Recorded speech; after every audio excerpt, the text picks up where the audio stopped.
So I feel like you could have written a lot of different books. You've spoken to interesting people. You've had a really interesting life.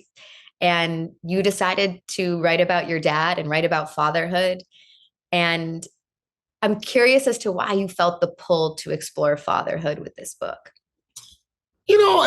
For me, it was a couple of different things. My dad's getting older, and after he got clean, he was just so guilty about the time that he felt like he'd wasted in his own life and with his sons as well. And we would have these conversations that would sometimes end in tears, his tears typically, and where he would just talk about this guilt ad nauseum almost.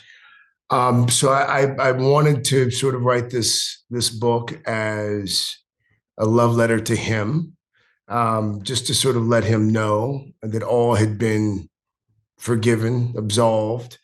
But I also, I have two small children, Mm-hmm. and I think it's important for our kids to know what their grandparents were really like, not Pop and Gigi that they know, but like what they were like when, they were their parents' ages. So I wrote it for my kids, and I wrote it for myself. I'm a firm believer in therapy. I have been for a number of years, and as is frequently the case when you talk to a licensed professional, you discover that a lot of your hangups in life go back to your childhood and go back to mom and go back to dad. And so, during the pandemic, it was cathartic for me. And so I wrote it to help me sort of understand. So I wrote it for a number of different reasons, but we don't celebrate fatherhood a lot. And for me, it was also a way to celebrate fatherhood, warts and all. The book starts with this sentence: My father was born in 1950 in a federal prison in West Virginia. That's a heavy burden to carry into life, but he and I never talked about it, not for decades. So much seemed unexpressed and unspoken between you two.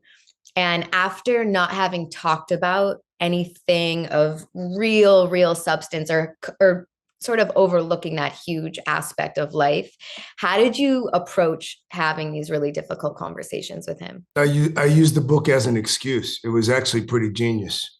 I was like, yeah, Pops, I'm working on this book. I'm a journalist. I have to ask these questions. And it's funny because I at first it was a tactic, and then after the second or third session, I realized that I should have come up with this idea years ago to Mm. ask him all of these questions that I had wanted to ask my entire life, and this time I was able to hide behind the veil of journalism.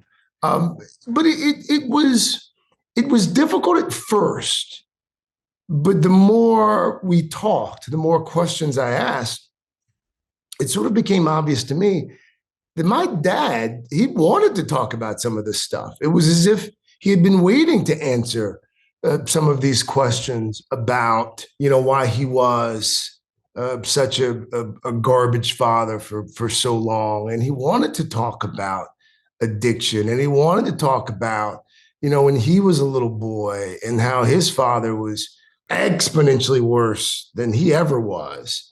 I think he wanted to set the record straight.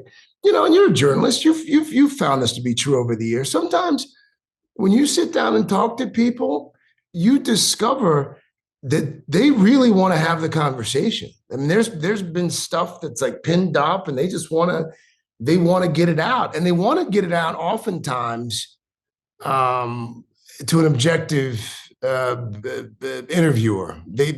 But for me, that's what was different. I mean, we were both so close to the subject matter. Mhm. I had to sometimes work to get him to let his guard down. But once he did, probably the best interview I've ever had. I was thinking about how many people make it from South Carolina to the world stage. Unless you're in the military or you play sports, it's pretty rare. Do you feel like his incarceration or his being absent propelled you forward in any way, or do you feel like it hindered you? Oh, there's no question I wouldn't be here if I had grown up with Heathcliff Huxtable. No question. No, I think more often than not, we're shaped by the bad things that happen. I think we're shaped more by the mountains that we climb, the struggles that we overcome. You know, I spent more time than most trying to get my dad to pay attention to me, to realize how cool I was. It does make you strive harder. You know, like captain of the debate team, and I did all these great things in high school, and then started right out of college at a local news station. And again, some of it, thankfully, it was the result of therapy. But there came a point in my life where I did realize I'm trying to prove something to my dad and my mom and other people. Like I was living for all these other folks to get them to think that I was so awesome and great. And you know, fortunately, it worked out. But for a while it didn't, and for a while I was living for other people. People like to talk about good examples, and don't get me wrong, good examples are paramount. I'm not dismissing the good example. I would just maintain that bad examples can be just as powerful, if not more powerful, in certain circumstances. Like I knew for a long time, I didn't want to be like that guy. You know, I didn't want to be like my father in any way. And so, you know, he was here. I busted my ass to go this way, in the opposite direction. Um, and you know, fortunately, it served me well. But no, had he, you know, been the kind of dad that I wanted him to be, you and I aren't having this podcast moment right now. And it's funny how that works in life, right? Like you can resent something and someone for so long, and then you wake up one morning and you realize, oh God, had it not been for that. I've said this before when I interview people. Most of the interesting people that I've come across in life, Yeah. they've overcome something. They've been through a valley or two. I don't think that's an accident. How do you think about it with your kids? Because I hope that they don't have any hiccups, of course. But as far as it goes, right now they have two loving parents and a stable upbringing. Do you think about them being well adjusted, or how do you think about that? My children are too well adjusted. Like they're the biggest struggle that they have is what's going to be in their lunchbox. Mm-hmm. We're rearing soft children, and we've done what we typically do as a society. We've overcorrected. You know, my mom was a school teacher. My dad was a mail clerk. There wasn't a bunch of money lying around the house. And our children, they don't want for anything. And they associate with other children who don't really want for anything. And so what we've started to do is create artificial obstacles. Like what? Artificial mountains for them to climb. Like what? Like, you know, we'll lie sometimes and tell them we're out of something in the fridge. That's funny. It's like, oh, we don't have chicken nuggets tonight. Sorry, you're gonna have to eat what we're eating. You know, it's like, oh my God, I don't want turkey meatloaf. I can't believe we're having turkey meatloaf. I mean, these are some of the real meltdowns that we have. My daughter, God love her, she's 6 years old. 2 nights ago, I come into the house and she's had a full-on meltdown. Full on. I mean, you would have thought that like someone had executed like her pet in front of her. She's, you know, I had no situational awareness. I come into the room. I'm like, sweetie, I call her sweet girl. I said, sweet girl, what's wrong? What happened? Something happened at school? Daddy, Daddy, we don't have any more Italian ice. And all I wanted was Italian ice. And we just, and Dell, her brother, Dell ate the last one and no one knew, so he couldn't buy anymore. No. But it's in these moments that you realize we're failing. I am failing my children in that regard. But you know, the hope is that as they get older, we'll be able to create empathy in other ways. Is that Hmm. if that because you don't have kids, do you? No, I want them, but I don't have them yet. It's and no one tells you this. You have to discover this on your own. Like everyone wants to do right by their kids. Like you want your children to grow up like just a little bit better than you did. Hmm. And so you work toward that in ways large and small. Like my kids take trips that I didn't take until I was in my 20s. Right. You know, they're exposed to things that I wasn't exposed to and until I was in my 30s. And you realize at some point along the way, it's like, wait a minute, you can go too far. Like you can create a life that's perhaps just a bit too idyllic. And one of my great fears as a parent is it's not like not providing for my children and not making sure they have all of the opportunities that I didn't. My one of my great fears is that we're rearing a son and a daughter that aren't going to be able to deal with adversity. They're not going to be resilient. You become resilient by overcoming shit and having to deal with stuff. And and and my kids aren't equipped yet to do that. Like Yeah. we had a story a couple weeks ago on the Today Show about this, like, I think he was 6 years old and he'd been stuck in the woods for like 3 or 4 days. And the kid managed to like navigate it and hide from bears and find his own food. And I said the Hood in Savannah, and they agreed. I was like, my kids would be dead. Like if they were stuck in the woods for 6 hours, like it'd be tragic. It'd be There's no tragic. Italian ice there. What are they going to do? Right. But the reality Yeah. is that, quite frankly, I'd probably be dead too. And so would you, I can Yeah. tell. What So, gave it away? No, but you're right. no, I have no survival skills. no.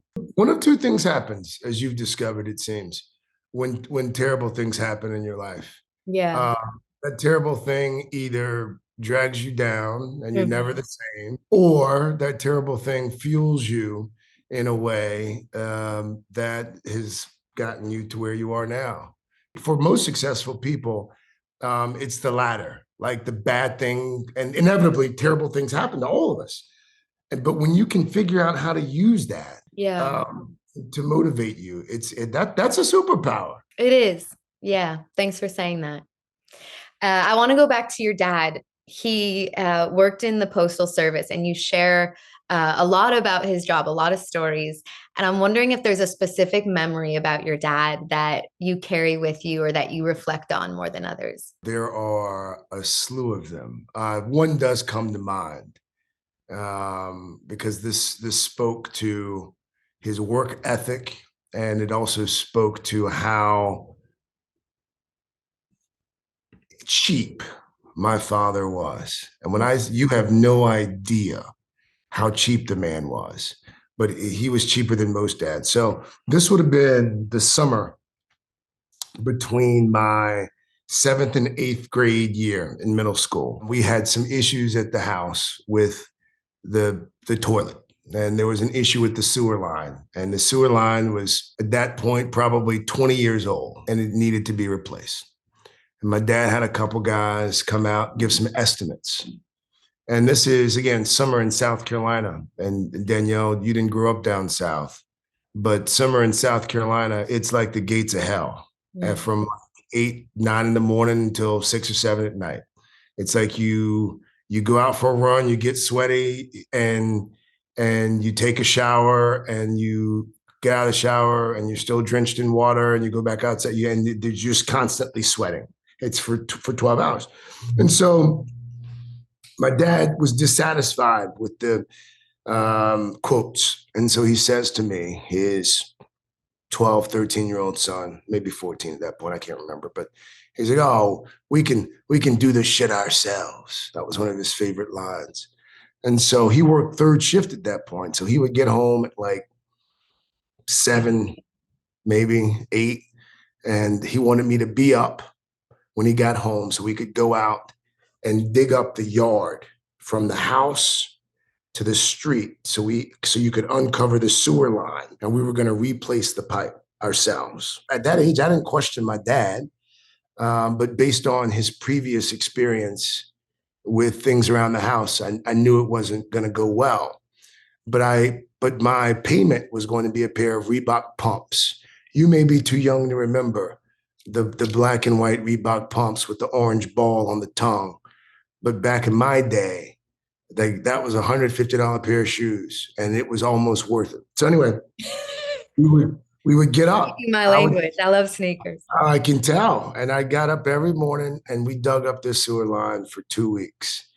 And naturally, 2 weeks in, my father discovered that we were in over our heads, and he had to get the guys to come out and bail us out. And but during the course of that 2 or 3 weeks, we had some great conversations, and we spent a lot of time talking about life and his life, and the conversation almost made it worth it, almost made like passing out in 98-degree heat worth it. But that was a fond memory. My father used to drink and drive, literally drink and drive. Like he would have a Budweiser in one hand and the steering wheel in the other. And when he finished the Budweiser, he'd light the cigarette and smoke the cigarette and throw it out the window and then grab another one. And while we would drive around town, this is before we actually knew the dangers of drinking and driving back then. He just disregarded them. And I would sit in the front seat of his 1973 Pontiac Le Mans while he drove around. And some of my fondest memories were of him doing that and us just kind of hanging and talking. And it's funny because my therapist years ago said to me, because I used to be really concerned about the content of my conversations with my children. I really wanted to make sure I was using like teachable moments to impart wisdom on my kids in a deliberate way. And my therapist, who's a parent, she would say, Craig, 90% of parenting is physically just being there, just being present. Like, you don't have to like ask all these questions and this and that. Like, it's just like, if you're around enough, if you're just literally around enough, your kids will talk to you. But more than that, they'll trust you because they come to know that no matter what, mom and dad, they're going to be there. I could screw up, I could, get a bad grade or make a terrible mistake, but mom and dad, they're going to be there for me because they've always been there. And I think I call it the ministry of presence. I like that. The ministry of presence, it's the older I've gotten, the more I've come to realize that it's powerful. Like a lot of times, like we like to think that, oh, I gotta say the right thing, or what do they need to hear, or I want to make them. And a lot of times, especially for dudes, like you just want somebody there. Like I am so comfortable, if not at peace in silence, that it's a powerful thing. It really, really is. And we, especially journalists, I think sometimes, like you ask me a question, or I ask you a question, and you answer and I answer, and we play the tennis match back and forth. And it's some of the best stuff I have ever gotten in interviews and conversations is when I just let that 2 or 3 second silence, when I just sit in that, because people feel compelled to fill it. And a lot of times when they feel that silence, it's with some pretty remarkable stuff. When the great stuff comes out. I learned that. I used to be so uncomfortable with it.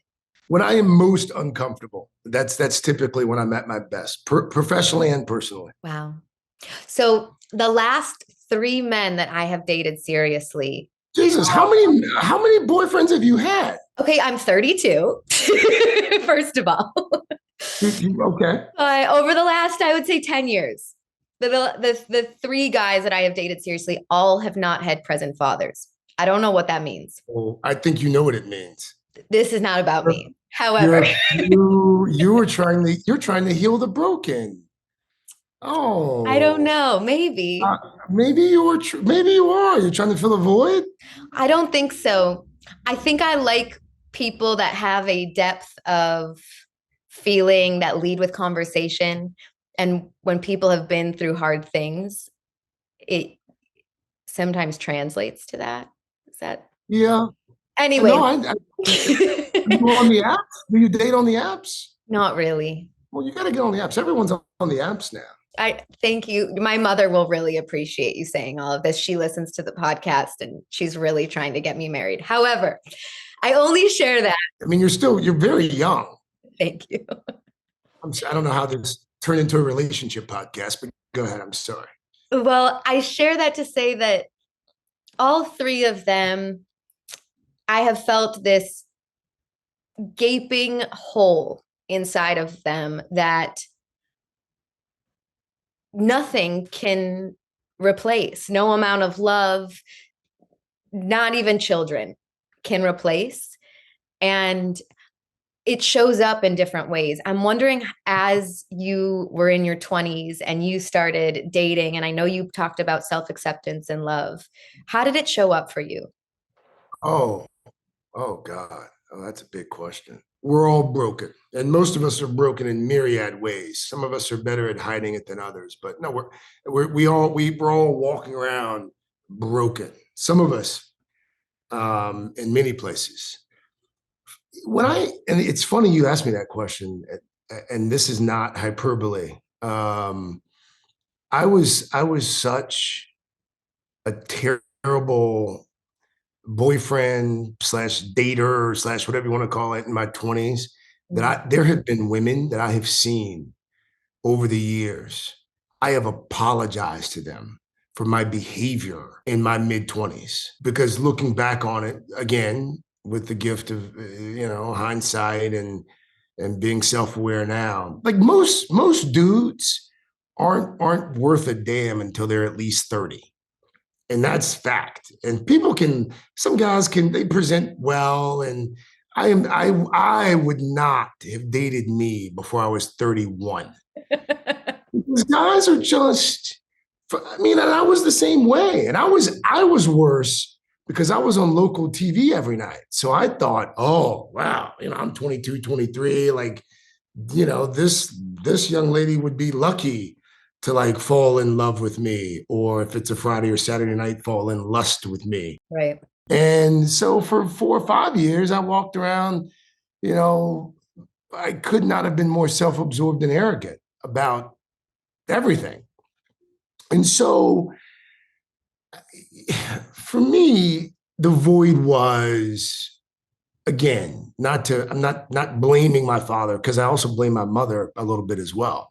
My mother, like a lot of moms do, especially moms of young boys, especially young boys of color too. My mom, she really did pour everything she had into us, me and my younger brother.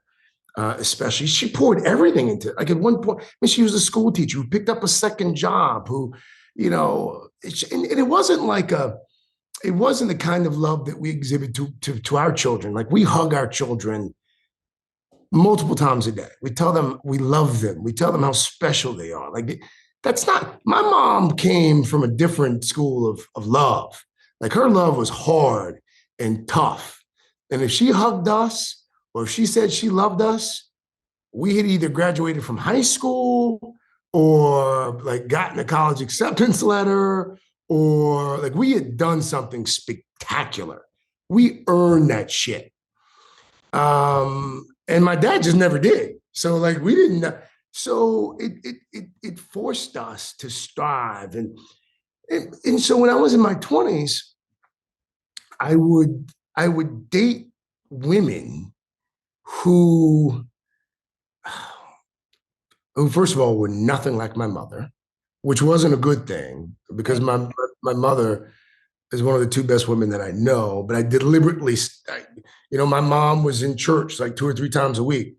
I dated women that didn't go to church. We'll just leave it at that.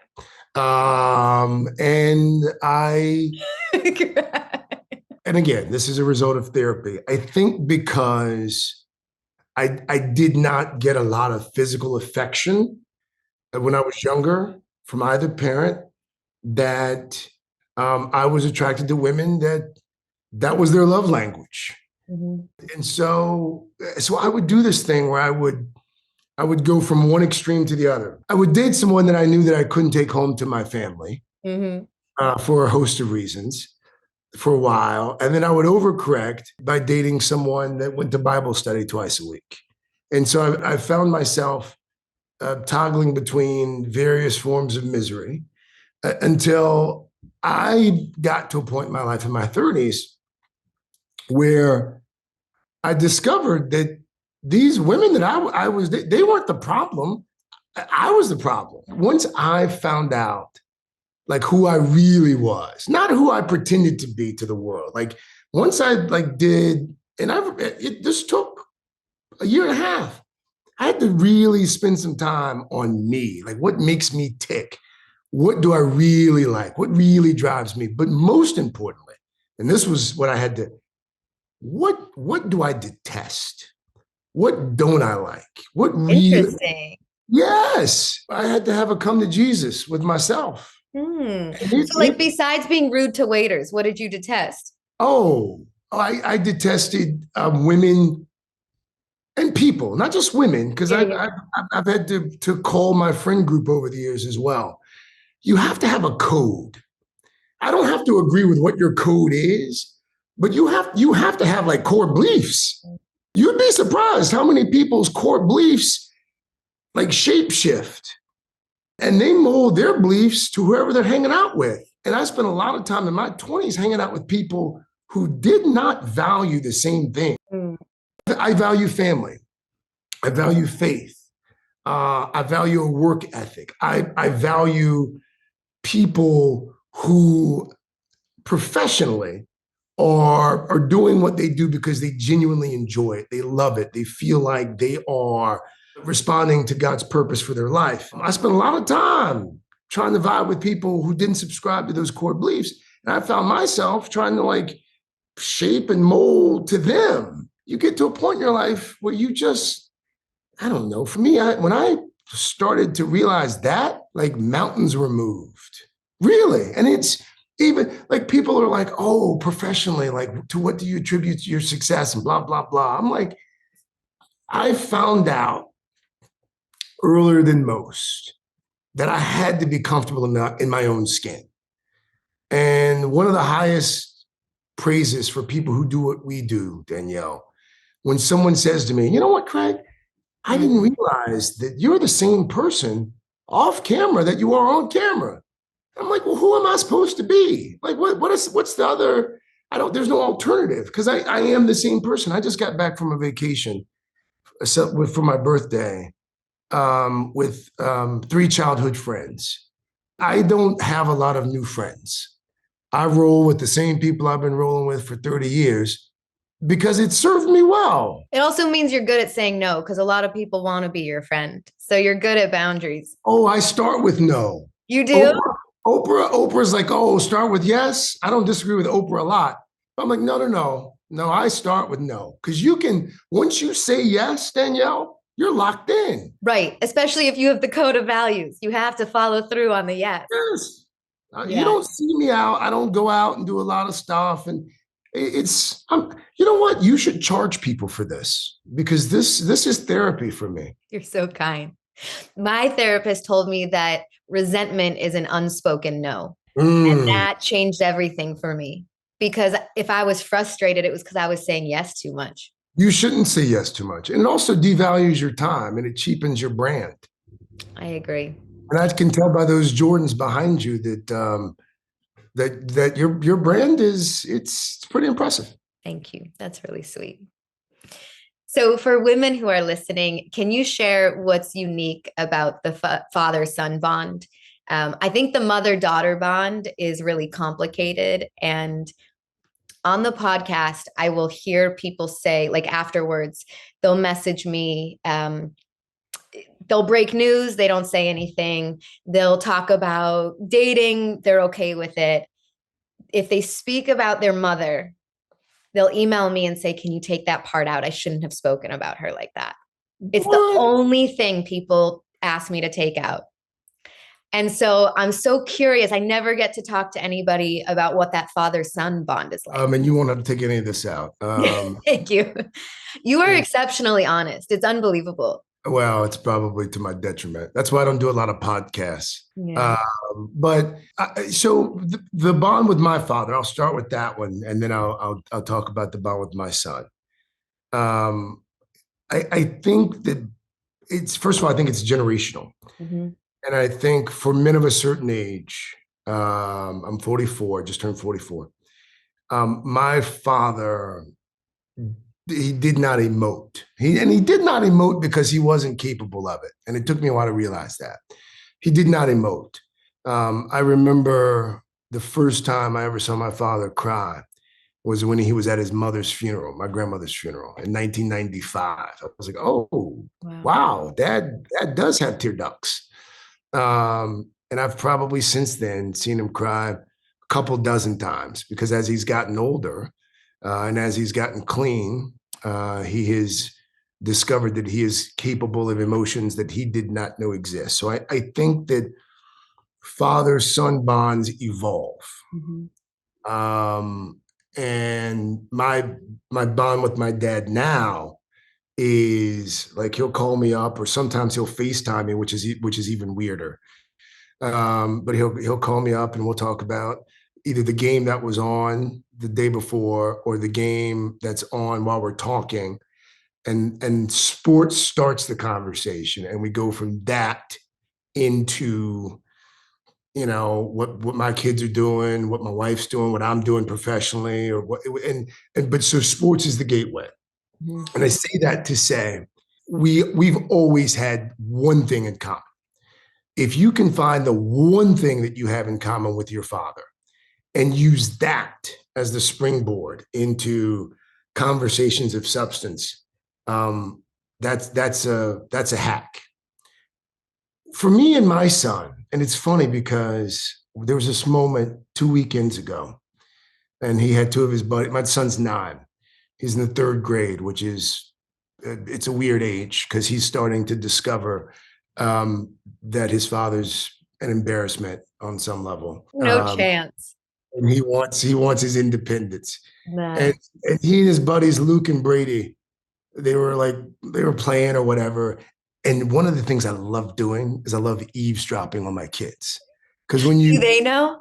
no hell no, but when you eavesdrop on your children, you discover who they really are. True. And these 3 dudes, they're all in the 3rd grade. Funny. They were telling D's nuts jokes, You're kidding. 3rd grade. And so there So was your a son has a great sense of humor. We've learned that. there was a part of me I was like, oh, should I be a dad?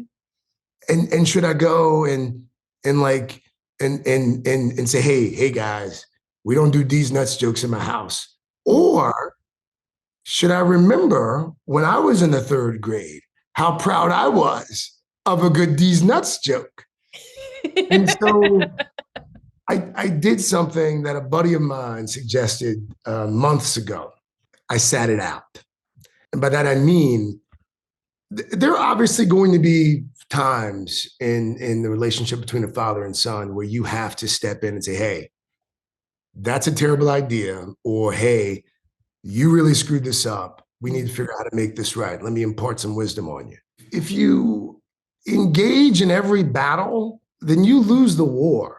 When I talk to my son about important things, I need him to take me seriously. I don't need him to feel like, oh, here comes dad again. Then I need him to sort of, find his way. I don't want to be his friend because I've seen up close how that goes wrong.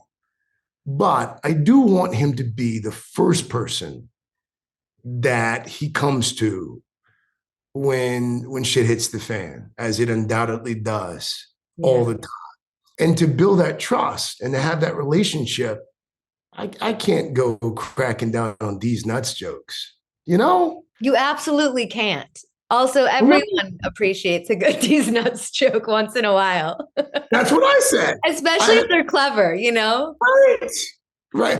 I will say, like, the jokes they were telling, they weren't even good. It was Yeah. like part of me wanted to like get in and correct him, but then I was like, then I'm like, oh, he'll tell his mom, and I'm gonna get in Yeah. trouble because Wait, I I'm can't make teaching it him. better. That's so good. Right. I liked when you talked about confiding in Al Roker over the pressure of helping your dad. And you said Yeah. that you see a lot of your dad in Al. Did you end up having father figures throughout your career? Like, did anybody serve that role for you maybe like in pieces, right? Yeah, it wasn't just one person. It's funny because I'm convinced that that's God sent me a number of angels along the way in the form of father figures, and Yeah. Roker is one of the current ones.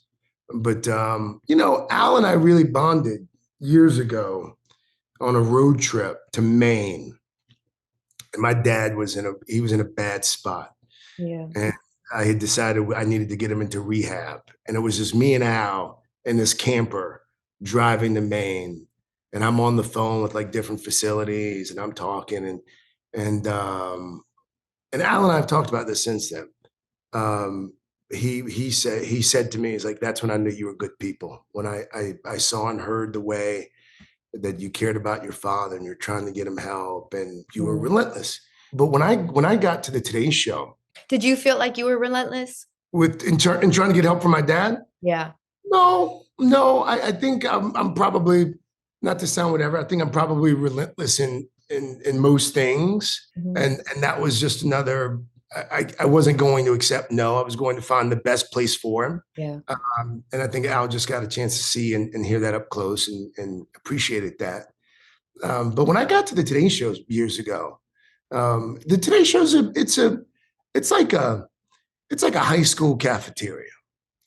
And you remember high school cafeterias and how tricky they could be in terms of navigating that ecosystem. And you got your jock table and your Yeah. nerd table, and you got your student council table, and you got all these different groups, and you're just trying to eat your lunch. You're just trying to fit in. Craig, Not Mean Girls was written about my high school, so I hear you. Then you'll have a hard time believing that you weren't at the cool girls table, but I'll play along. I Um, but Al was like, he was the guy at the table who was like, hey, come over here and sit with the rest of the nerds. And I was like, oh, he sees me. And Mhm. so we hit it off immediately. And he's also been that guy that along the way has pulled me aside and be like, hey, just so you know, this is how this is done. And more importantly, this is how it's not done. Mm. And it's been a mentorship that that I value and love, and he is one of my favorite human beings. But I had an uncle, my father's oldest brother, who when my father was dealing with addiction when I was growing up, my uncle sort of took me under his wing and made sure that I was getting the example and support that I needed.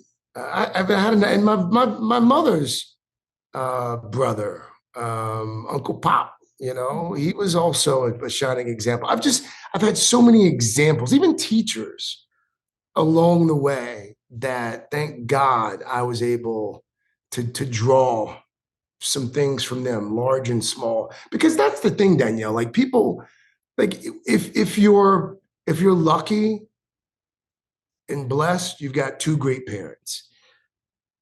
If you're lucky or blessed, maybe you get one. Mhm. But most people, kids, young people, adolescents, you're surrounded by examples of what a father or mother should be like. And you got to tap into those. It's one of the things that's always frustrated me is there are expectations in our society and our country. Like we want, especially men, especially black and brown men, like we want them to be good fathers, and we talk about absent fathers, blah, blah, blah. It is wholly unrealistic to expect someone to be something that they've never seen before. And we do that time and time again. Like we expect like children who have grown up like surrounded by addiction. You come from a family of addicts. They're a third generation. And then we're like, oh, they should clean themselves up. Well, that's not a realistic expectation. And we continue to, and I think social media has probably exacerbated it to a certain extent, but we do that. And one of the watershed moments for me in my life is when I realized that I was expecting my dad to be something that he had not experienced or seen. Well, And when once you write about like romanticizing fatherhood, did you mean like your father, or did you mean romanticizing fatherhood in terms of your kids? I mean, my dad, I grew up like a lot of kids watching Heathcliff Huxtable on Thursday night. There was Ward Cleaver, and I grew up watching all these TV examples of fathers, and I thought, oh, my dad should be like this. Why is my dad not like this? And once you have your own children, Yeah. you realize we're all doing the best that we can with what we've got, and that's it. Like no one wants to be a bad parent. You're not like in the delivery room as a mother or father, and the child's there, and you're like, God, I can't wait to screw up this kid. Like no one thinks that way. But there's But a huge difference between being a parent and just being a father. Like you can have a father and he's yes, not a parent. but a lot of those guys, I would venture to say the overwhelming majority of them, Mhm. they don't know how. Like you're not born. I think moms, a lot of most for I don't know it's genetic or what. When you bring life into the world, Mhm. like there's this innate like you that becomes your single most important responsibility to Yeah. love, care, feed, clothe. And I think for a lot of guys, it's a little different. It's a little. We don't have that instant, intimate connection. We have to develop it. And for a lot of guys, it's hard because we didn't see it, we didn't experience it. By the way, I'm not trying to make excuses for mediocre dads. All I'm saying is it's a lot harder for some dads when they haven't been around it. It seems like you've got a pretty good relationship with your parents. I do. I was really lucky, but I hear exactly what you're saying. I think we talk, especially in the generation I grew up in, we talk so much about what it means to be a woman and girl power. And I find a lot of young men struggling, and I don't think that we talked a lot about what it means to be a man. And I have a feeling that's why so many people felt connected to your words and your story and your book. I know you do a series on the Today Show called Dad's Got This. And you've written about all the types of fathers that you've been able to meet doing the series. Is there a specific challenge that you feel like unifies these dads? Have you seen a through line? Yes, I have. That's a really good question. You're very good at this. You should do this for a living. Thank Um, you. the through line is connection, and by that I mean finding that one way, and if you're lucky, ways to connect with your child, whether it's a son or a daughter.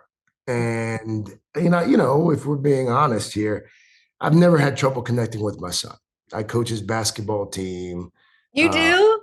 yeah, I That's so do. cool. Well, it depends on the week. There's Some week. no way he's embarrassed of you if you're coaching his Well, basketball team. but we connect over sports. We connect over like laughing at silly things because a Steve lot of nuts jokes. right, we do. I know it's sad. Um, but we just connect. We also connect in silence. Mhm. Like he loves just sitting there saying nothing, watching a movie. So we connect. I have found it more difficult to find the ways in which I connect to my daughter Mhm. because she is, and I do it. I'll let her paint my nails, and we'll do tea parties, and we'll shoot bat. I'll do whatever she wants to do. But the instant connection isn't there yet. So I'm still working on ways to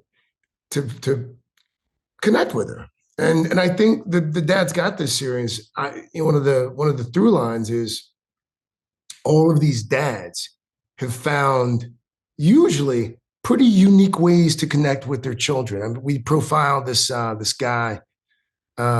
His wife had gotten sick, and his daughter was really into dance, and they didn't want to like pull her out of like dance, so he became like a dance dad. So he had to learn how to do her makeup and how to do her hair, and he's building sets for these elaborate dance recitals. That's amazing. I profiled the guy um, whose son came out and was really nervous about it, and he was gay, and the dad was like, the next thing I knew, I'm at like pride rallies and pride marches, and I've become like this LGBTQ plus advocate. But all of these dads had found unique ways to connect with their children. And I really think I think that's one of the parenthood. Like we all just want to just connect with our kids. That's it. Like I don't need you to like me all the time, but I do need you to want to hang out with me from time to time. You know? Yeah. And I mean, you write in the book about the joy of fatherhood and that people don't talk about that enough, uh, Oh, which I think was so beautiful and spot on. it's so rewarding. And I tell people all the time, it's of the things, and I get a lot of joy out of my job. I do. Like I got one of the best gigs in the business, and I know that it's not lost on me. And I brought my son in about 3 weeks ago for bring your kid to work.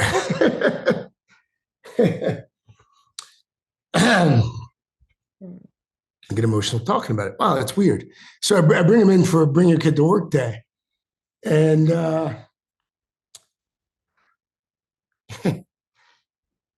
and at one point he's like doing this thing with like Lester Holt, Yeah. and like Jimmy Fallon, and he's like interviewing Jimmy and interviewing Lester, and I'm like, God, this is really really cool, and so oh God, this, and I'm like, God, this is how it's supposed to be, like your son, you know respecting what you do for work, but also like thinking you're cool. And I know that 2 or 3 years from now he's gonna like hate me, or not hate me, but be embarrassed by me 90% of the time. But in that moment, or in those moments at least, I'm like, God, this is a pretty good life. I'm gonna have to end your pot. I've got to end it now because I just cried, and I don't emote. I'm not a man that's capable of great emotion, and But so you've for been whatever. through therapy. You're so evolved. Yes, I am, but I still don't like to do it on camera. Did you see little you in him or what? I What was did.